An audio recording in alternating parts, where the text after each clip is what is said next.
un 1% de la economía norteamericana en la crisis del 2002, un poquito más, es 1,25.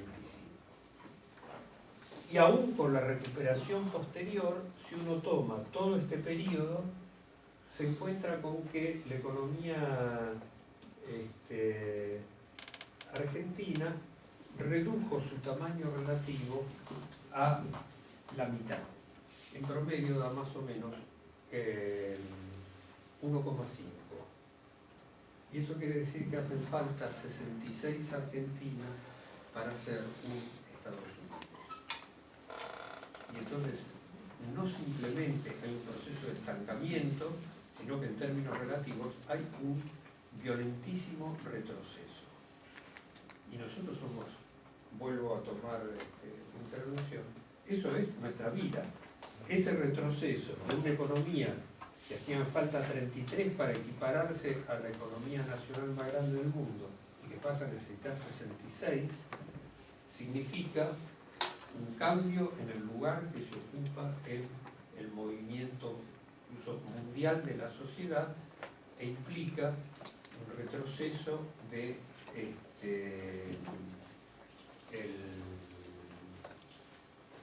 la capacidad que tiene esa sociedad para generar riqueza. ¿Estamos claros hasta ahí? No sé si hay algo que quieran decir. Yo pensaba, ¿no? Todo esto que estamos desarrollando, comparando con el mundo norteamericano, y pensaba, Estados Unidos cuenta con capital financiero internacional, etcétera, etcétera, ¿no? Y pensaba en la teoría de la dependencia que también la nombraste, ¿no? En ese sentido, es Argentina la que está bajo esa teoría de la dependencia, no Norteamérica, ¿no? Y lo que pienso yo también es, bueno, pero Estados Unidos tiene producción industrial, producción financiera, producción agraria, ellos cuentan con todas las producciones, ¿no? Y Argentina prácticamente no hemos salido de ser un país agroexportador de riqueza, ¿no? Materia prima. Y por eso me hace como mucho ruido, ¿no? Comparar con Norteamérica. Por los volúmenes que manejan cada uno y por el tipo de producción, ¿no? Sí, acá la idea de la comparación, uno puede decir irónicamente porque quiero comparar con un patrón, pero ¿por qué uno hace la comparación? Y es porque se pone crudamente de manifiesto que esto es un movimiento que no es simplemente el movimiento general, que es un movimiento que hay que explicar qué particularidades tiene para que le ocurra esto que le ocurre. Entonces, la comparación es, bueno, la acumulación de capital tiene como forma general, vamos a ponerlo en términos muy la evolución de la acumulación de capital en Estados Unidos, eso es lo que aparece como reflejando el movimiento general del capital. Es un capital que no choca con límites en su movimiento, y que si choca con un límite le pasa por arriba. Entonces lo que uno tiene que explicar es por qué nuestra sociedad no tiene esa capacidad. Entonces, para eso es la idea de la comparación. Si esto es el movimiento potencial, en realidad hay una cosa que si uno tomara acá y lo comparara con China, entonces sería mucho peor la comparación. La reducción de tamaño relativo sería más violenta todavía. Pero bueno, uno está tomando con una economía nacional que está, digamos, estabilizada, por así decir, que no es que tiene un crecimiento explosivo, y lo usa para hacer para señalar acá hay determinaciones particulares que hay que explicar. Lo tomo por esto, con lo que decía. Van los economistas a la televisión y lo que dicen es, bueno, pero vamos a crecer. Y uno dice, bueno, explícame por qué vamos a crecer. Si lo que yo veo en la historia es que eso no ocurre así. Entonces, necesito contestarme sobre esto. Y esa es la idea de la comparación. Me marca que acá hay fenómenos que necesitan ser explicados más allá de esa imagen general que aparece. Perdón, hago una aclaración, yo soy economista, pero no me reivindico como tal. Esa imagen general que aparece, bueno, sí, estos son todos tropezones, pero nos vamos a levantar y de ahora vienen los 100 años de como dicen ahora, esta es la transformación definitiva. Y uno lo mira y dice, ¿qué transformación definitiva? Lo que veo es esto. No veo una transformación definitiva, veo que eso se está caminando en esa dirección y que eso se está profundizando. Entonces, necesito explicarme respecto a eso. Por lo cual sigo con las cosas porque me van a aparecer más cosas que necesito considerar de manera particular. Igual en la pregunta yo iba a, no sé si quedó el tema, si podés explicar la cuestión de cómo, qué cálculo haces en relación al aumento de la productividad agraria. De manera sencilla, ¿cuáles son los indicadores que ves para plantear que crece mucho más rápidamente la productividad agraria? Porque eso, en la pregunta que hizo la compañera, pues ella plantea de que sí habría una diferencia en términos de intercambio y que de alguna manera el capital agrario estaría trasladando riqueza, por ejemplo, a Estados Unidos. Sí, yo no sé si, por eso yo tomé lo de la apelación a la teoría de la dependencia simplemente como referencia. Hago la aclaración que pedía Guillermo. Cuando uno toma, es decir, ¿cómo hace el cálculo de las diferencias en el movimiento de la productividad del trabajo? Toma la masa de volumen físico, toma la masa de empleo que hay, cuando lo hace global, que era el primer gráfico que eran los gráficos que lo hice. Cuando lo hace global, en el sentido de es un indicador general. Cuando mira el caso del trigo, del maíz, de la soja, hay estudios técnicos que dicen la técnica que se usa para esto normalmente en cada lado es esta y va evolucionando así. Entonces, ahí ya no es el empleo, sino cuántas horas de trabajo hacen falta para producir un determinado volumen. Y ahí ya lo que se tiene es la información técnica directa. En cualquiera de los dos casos da que el aumento de la productividad del trabajo agrario es más alta que el aumento de la productividad del trabajo industrial. No quiero entrar en cuestiones de la que se llama la composición orgánica del capital, después por ahí hablamos, pero en Estados Unidos la masa de maquinaria por persona ocupada en la producción agraria es más grande que la por persona ocupada en la producción industrial. No sé si se entendió esto, lo cual da un aumento muy fuerte de la productividad y el desarrollo de la maquinaria más grande en la producción agraria que en la producción industrial. Una pregunta, ¿vos estás refiriendo a la revolución científico-tecnológica aplicada al campo? Es en general, porque esto viene desde antes de lo que se llama la revolución científica tecnológica. En Estados Unidos uno lo puede ver porque los datos arrancan más marcados en mediados de la década del 40, pero es esa estadística de mediados de la década del 40 en adelante. El crecimiento de la maquinaria por persona ocupada es mucho más rápido en la agricultura que en el campo. En algunos momentos se frena un poco y después hay toda otra serie de expresiones de desarrollo.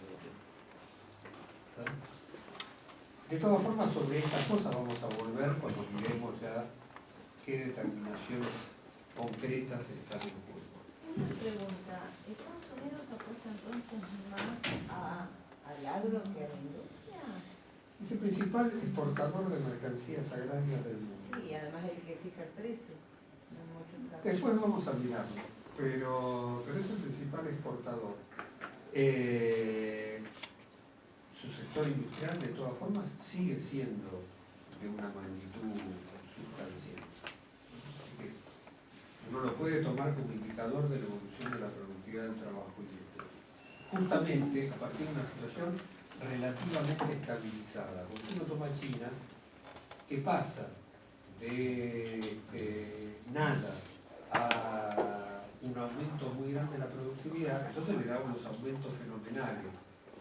Pero empieza con un obrero que no tiene ninguna capacitación y al cabo de ciertos años los obreros no son ese mismo obrero que tenían. En Estados Unidos hay estos movimientos, pero están mucho más atenuados. Pasa esto en Estados Unidos cuando uno se remonta a fines del siglo XIX, principios del siglo XX, comparado con el industria europea. Hay explosiones de crecimiento de la productividad, del trabajo, pero es porque está en plena expansión. En cambio, la industria europea ya entró en una situación más estable. Sí, bueno, a mí me quedé con esta frase que dijiste, me hace un poco de ruido, de por qué las mercancías agrarias se venden de manera encarecida. O sea, entiendo cómo ajustás el cálculo del deterioro de los términos de intercambio por la productividad, y que el aumento de la productividad agraria, además que compensaría lo otro, pero ¿por qué se vendería encarecida si la expresión del valor de esa mercancía, el poder de compra de la mercancía agraria está cayendo? Yo vuelvo a plantear esto. Miremos. Las explicaciones vienen todas después. Bueno, Digo, frente a la explicación de no se explota porque subió la productividad del trabajo industrial y no bajaron los precios industriales en términos relativos, la respuesta es no bajó, no subió relativamente la productividad del trabajo industrial. Y qué suerte que los precios agrarios no bajaron en la proporción que corresponde al mayor aumento de la productividad. La economía que exporta mercancías agrarias tiene esta diferencia a su favor. pero sí bajaron. Los precios agrarios, en términos relativos, compensados, comparados con el aumento de la productividad, subieron. Ah, claro. Te hago una pregunta. Es esto. Perdóname que ya contesto. Es esto. Era 100 al empezar el siglo y ahora están en 120. Es decir, tendrían que haber bajado mucho más. Tendría que estar, supongamos que se hubiera compensado, tendría que estar en 100.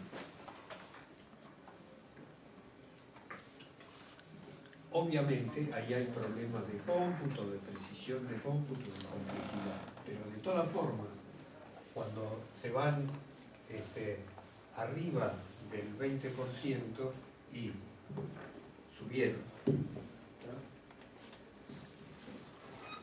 Sí, quizás es una pregunta prematura a esta hora de la explicación y de la mañana, pero ¿hay en tu reflexión un modelo por ahí tripartito entre centro, periferia y periferia de la periferia que no tiene que ver con el intercambio desigual, sino que tiene que ver con el crecimiento, el PBI, la composición orgánica del capital?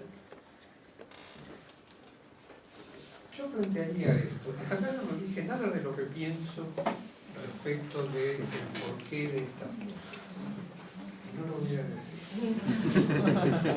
Es prematuro, no por la mañana, sino por la altura del desarrollo. Digo, yo miro estas cosas y digo, ¿me explica la situación argentina por un deterioro de los términos de intercambio? No hay deterioro de los términos de intercambio. Esa explicación no me contesta lo que yo necesito contestar. Pero hasta acá no dije nada. Dije, el problema que tengo con eso es que yo así no me puedo explicar lo que pasa. Entonces, ¿cómo hago? Y lo que vamos a terminar, por lo menos en la idea de hacer la primera mitad de hoy, es la respuesta a, bueno, ¿cómo hago? Pero por ahora estoy simplemente poniendo las cosas que,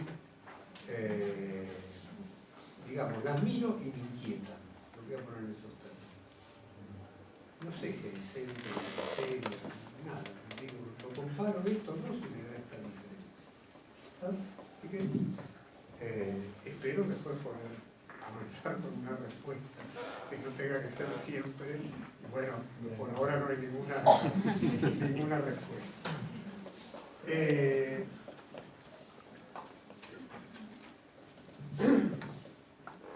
Cuando uno mira la evolución entonces de la economía argentina, todo esto que veníamos viendo, el otro indicador que aparece es el indicador del Producto Bruto en términos físicos, en términos de valor per cápita, por habitante. Que es muy discutible si significa algo o no, pero los economistas usan el de arriba, el que es en términos físicos. ¿Está?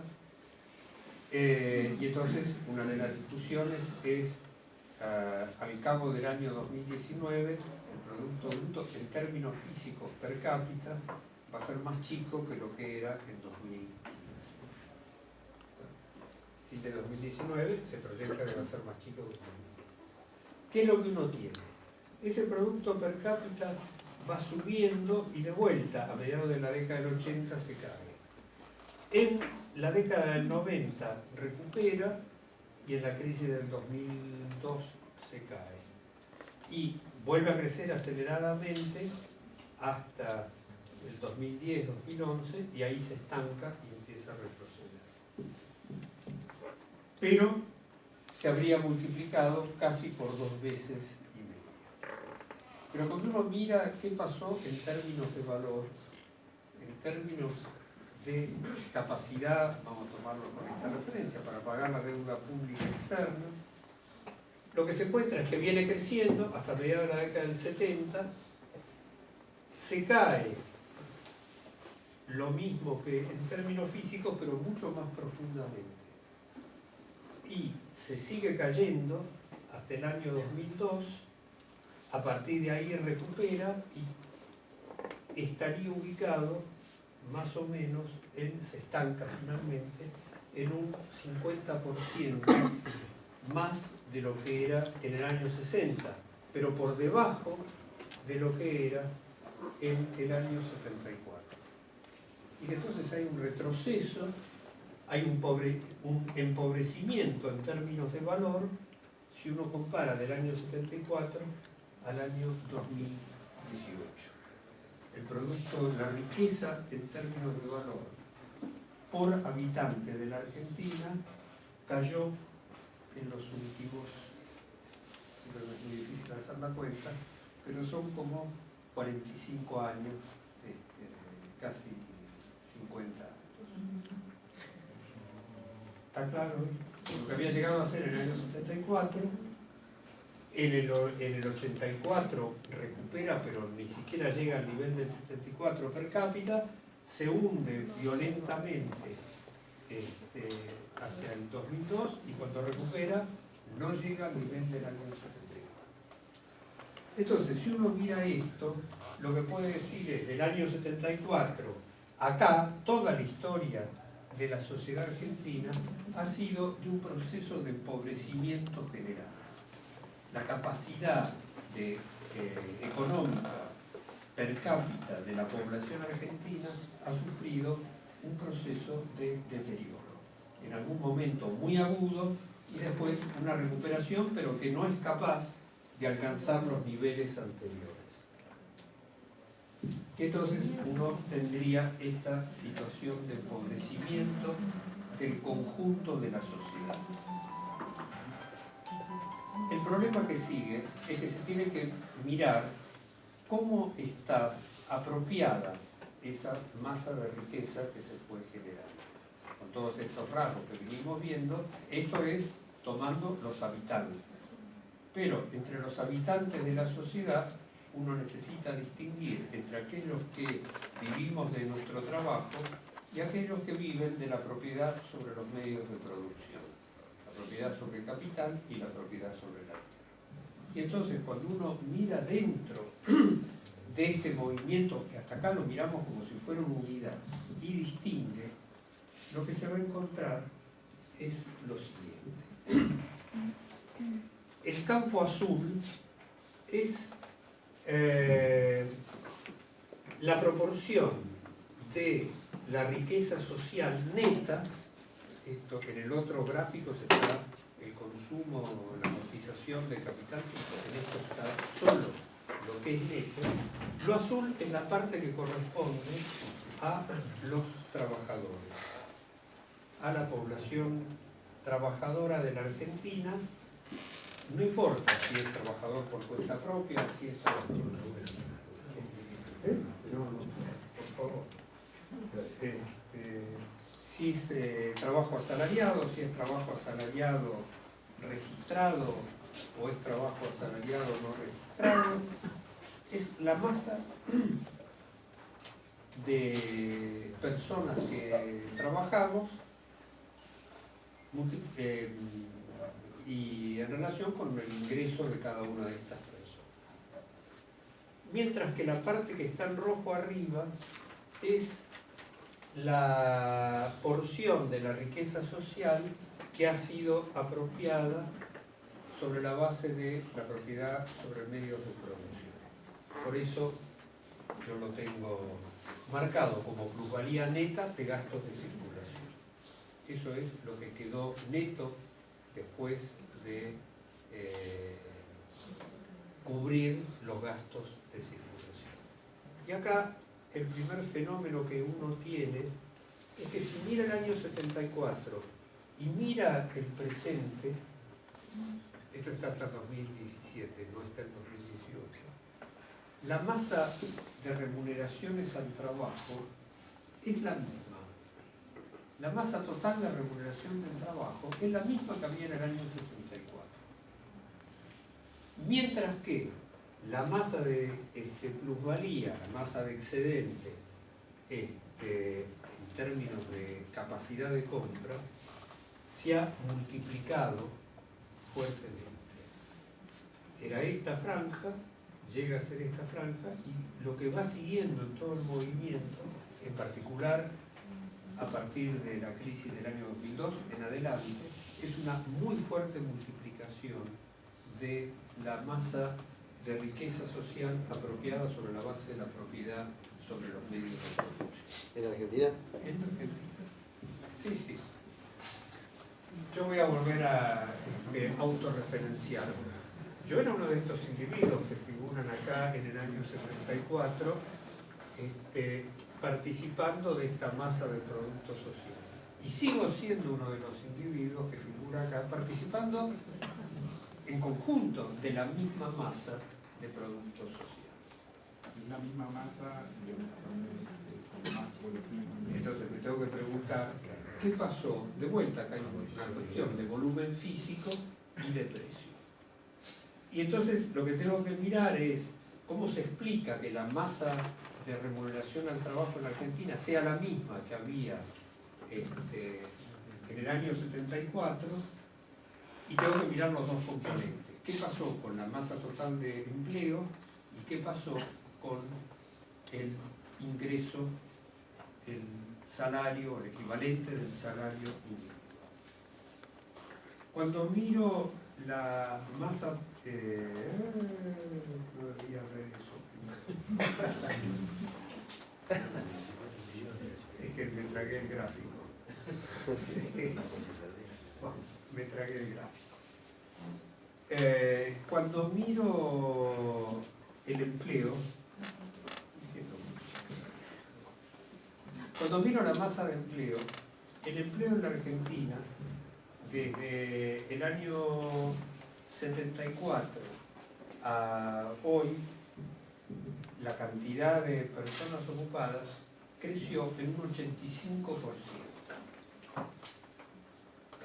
Hay un 85% más de trabajadores en la Argentina que lo que había en el año 74. El empleo creció más rápido que lo que crece la población de la Argentina.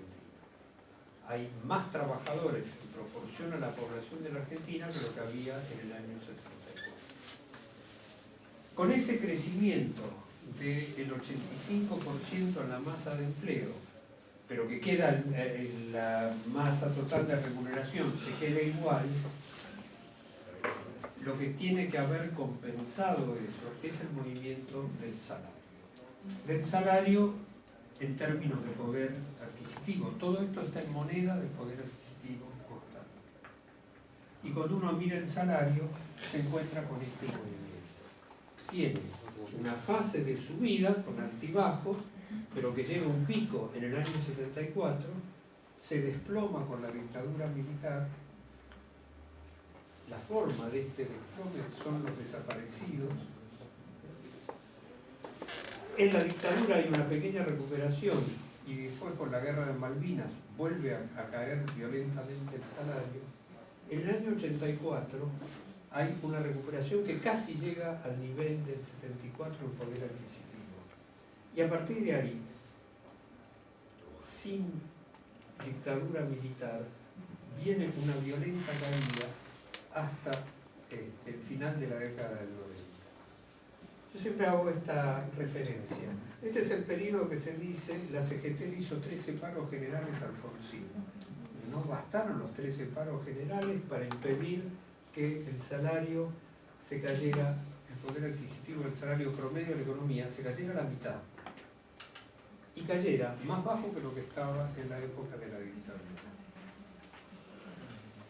Esto es lo que Menem llamó el salariazo, y vuelve la caída del año 2002.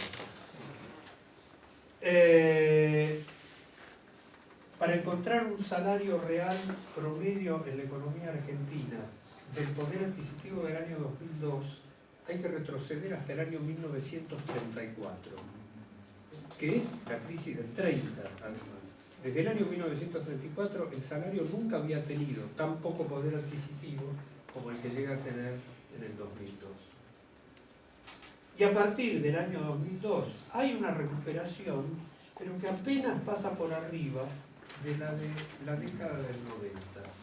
Y ahora, hasta ahí llegué, no hice el 2018, porque la caída va a ser manifiesta, pero todavía no está claro cuánto va a ser la caída. Pero si uno estima aumentos salariales del 25%, los que tenemos suerte, y 45% de inflación, va a haber una caída sustancial del salario.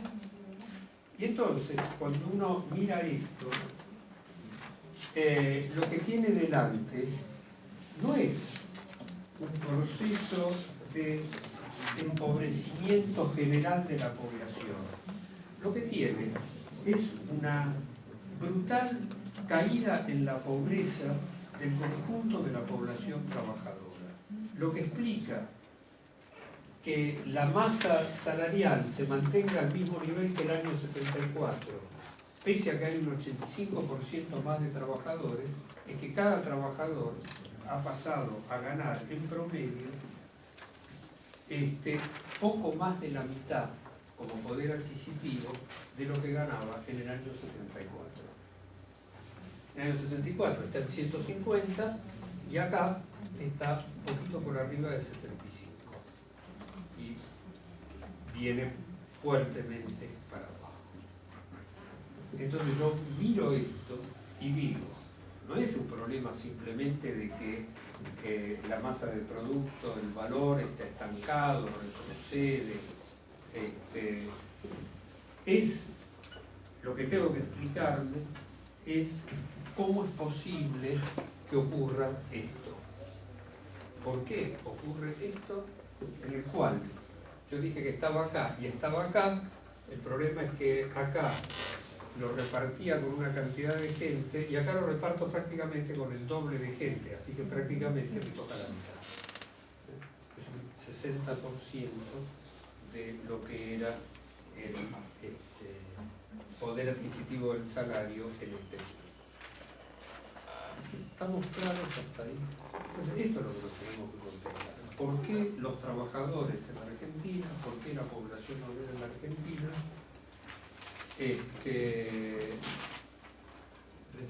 somos sujetos de esta pérdida del salario real, que significa pérdida de las condiciones de vida. No es exactamente que perdí el salario real. No puedo consumir, digo, yo tengo recuerdos de lo que consumí acá y que no puedo consumir acá. Si miramos entonces la evolución del salario, esto nos va a llevar a otras peculiaridades de la sociedad argentina, porque si tomamos el salario, este es el salario promedio de la economía, esto es dato oficial del INDEC, con discontinuidades, porque ahora le faltan cachos, uno tiene que más o menos interpolar, pero durante la década del 2000 es el índice de salario que calculaba el INDEC 2000-2010, solo que no tomando el índice de precios al consumidor del INDEC. Cuando uno compara ese salario promedio con el salario industrial de los obreros del sector industrial, que históricamente se movía muy parecido al salario general, la diferencia, una de las diferencias está acá. En la década del 90 el salario industrial cae más que lo que cae el salario promedio. A partir del año 2002 el salario del sector industrial crece mucho más rápido, mucho más marcadamente que lo que crece el salario promedio de la economía.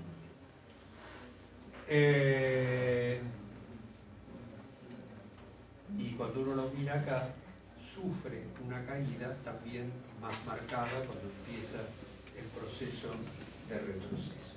Entonces, podría parecer que los obreros del sector industrial no han sufrido las consecuencias de esta caída del salario, que el salario está más bajo que lo que era en el 74, pero en el 84, pero que llegó a niveles casi comparables. Voy a volver al patrón.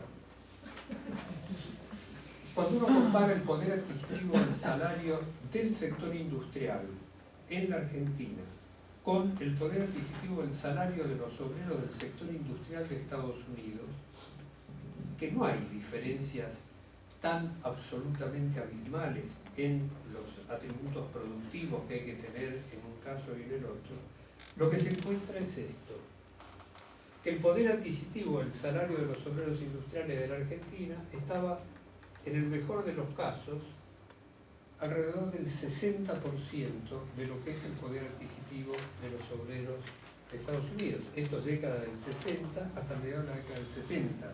Es la industrialización, el auge de la industrialización en la Argentina. Y que a partir de ahí, salvo esa suba del año 84, entra en un fuerte retroceso y